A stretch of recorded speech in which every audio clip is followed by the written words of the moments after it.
There definitely is a plan to consolidate the United States, Mexico, and Canada.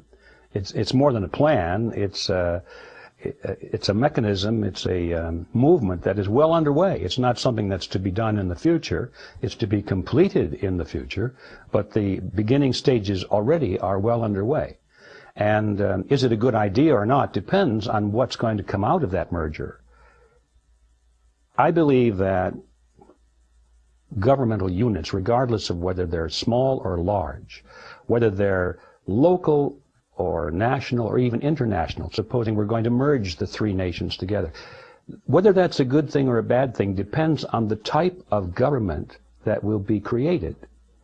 If we had the type of constitutional republic that we were given by our forefathers, if that were in place today, notice the word if, because unfortunately it has been terribly eroded.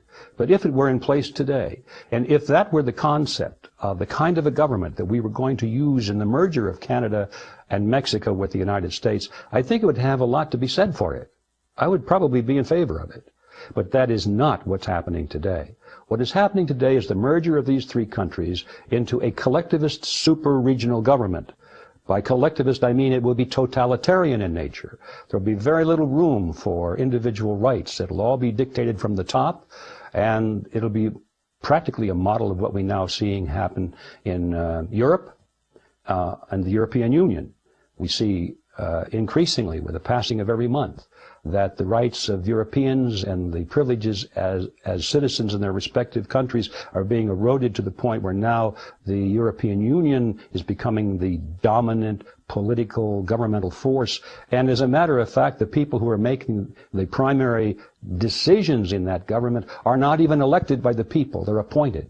It's becoming a self-sustaining, self-perpetuating dictatorship is what it is, and the people in Europe are not very happy about it, the ones who are aware. A lot of people, of course, are not even aware of what's happening, and they see, it's okay because they don't know that they no longer have rights.